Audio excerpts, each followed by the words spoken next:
Bom dia, turma, boa tarde, boa noite, depende do horário em que vocês estão assistindo esse vídeo. Hoje eu estou bem feliz que nós vamos começar então o estudo dos períodos e das escolas literárias ao longo da literatura brasileira ou da literatura portuguesa. Como nós estamos ainda iniciando o conceito de literatura, a literatura, né, para vocês ela está passando então de uma teoria, né, até chegar o momento da prática, de a gente ver as produções literárias da época, nós então vamos falar de literatura portuguesa, certo? Então, a literatura portuguesa, ela vai iniciar mais ou menos lá no ano de 1200, tá? Em que o idioma nem era o nosso português de hoje. O idioma era chamado de galego-português. O que é o galego-português? Ele é uma variante mais ou menos do espanhol com a nossa língua portuguesa, então vocês conseguem entender algumas palavras, outras ficam um pouquinho mais complexas, tá? Bom, então nós estamos lá na era medieval, na época medieval, e eu preciso que vocês remetam o pensamento de vocês lá para a época dos castelos, dos cavaleiros, certo? E por isso nós temos duas concepções que vão centrar todo o conhecimento, tudo que nós vamos estudar sobre trovadorismo, nosso primeiro período literário, tá? Primeira concepção, teocentrismo, certo? O que é o teocentrismo? É uma corrente filosófica, religiosa, né? Às vezes social, que tomava como base Deus como superior a todas as outras coisas, tá? Então, o teocentrismo, ela é uma doutrina, é uma concepção que denomina que Deus vai ditar, vai centrar tudo que nós vamos fazer, tá bom? Eu não vou tomar muito como base, porque isso é mais uma concepção que vocês podem ver na aula ou de sociologia ou de filosofia, depende ali do conteúdo que vocês estão trabalhando, tá? Então, para vocês terem como base, vocês vão remeter então os conhecimentos históricos, filosóficos e sociológicos que vocês já estão estudando em sala de aula, tá bom? Então, nós temos como base a primeira concepção, que eu chamo de conceito-chave. Então, o primeiro conceito-chave lá do trovadorismo é o teocentrismo, tá bom? Segundo conceito-chave é o feudalismo. Isso vai remeter mais a uma questão sociológica e histórica. Ela não vai tanto para o âmbito mais da religião, né? Ela vai, nem da filosofia, ela vai mais para uma concepção histórica e sociológica. Nós sabemos que nós temos uma pirâmide, né? Em que essa pirâmide lá, a nível filosófico, nós temos o teocentrismo como base, né? Quando a gente vai se referir aos aspectos históricos ou sociológicos, nós vamos pensar então lá no topo das primeiras, né, hierarquias, que é o feudalismo. O que o feudalismo toma como base, né? Ele nos dita para a época que um senhor feudal, certo, vai receber os ganhos, os serviços que aquela classe mais baixa vai produzir. Então eles tomam, né, terras, serviços, produtos que essa classe vai basicamente sustentar o senhor feudal. E esse senhor feudal, ele possui os seus vassalos, certo? Os vassalos, eles são cavaleiros, tá? Que eles defendem, protegem e trabalham para o senhor feudal. Por que eu estou falando para vocês essas duas concepções? Porque elas vão tomar como base toda a produção textual, que naquela época não se sabia se era literária ou não. Então a gente pode dizer que é produção literária, mas ela tem um foco ali, uma produção textual, tá? Então a gente vai tomar como base todas essas concepções de feudalismo, de teocentrismo, tá? E essa ideia do vassalo, ela é muito importante, porque o vassalo é um cavaleiro, tá? E no trovadorismo, as produções literárias, elas vão ter como base a questão, a relação do vassalo, tá? Essa relação que nós temos hierárquica do vassalo e do senhor feudal ou da dama acima deste vassalo, tá? É o que nós chamamos de vassalagem amorosa e daqui a pouquinho mais eu vou explicar para vocês, certo?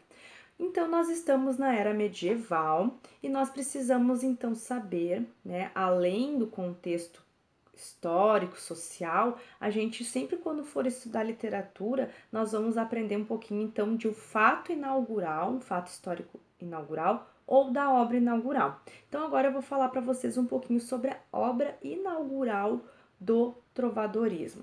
Uma obra inaugural nós chamamos quando nós vamos iniciar a história, iniciar a literatura daquele período literário, tá? Eu passei para vocês em sala de aula, né? Eu falei alguns conceitos mais teóricos, ok? E tanto é que nas aulas ao vivo eu tô colocando para vocês os tópicos para vocês entenderem um pouquinho melhor. Então, a obra inaugural, né, para fins didáticos, lembram que lá no começo das aulas eu disse como que a literatura é estudada em sala de aula, né? Então, para fins didáticos, a gente vai trabalhar sempre com datas de início e datas de fim, certo? A obra inaugural, ela sempre vai estar relacionada ao início de um período de uma escola literária, tá? Então, a nossa obra inaugural, né, entre aspas, porque é muito antigo, ela foi encontrada, a gente nem tem certeza da data exatamente. Então, a gente vai tomar duas datas como início, tá? 1189 e ou 1198. Vocês repararam que os dois primeiros anos eles não vão mudar. O número 11 vai continuar ali. O que vai acontecer é uma inversão, se é 89 ou se é 98, porque os registros eles são tão antigos que a gente não sabe se o trovadorismo foi criado em 1189 ou 1198. Então, sempre que a gente for se referir a datas inaugurais, a gente vai pensar então nessa data específica, 1189, 1198, tá bom? O que aconteceu nesse ano?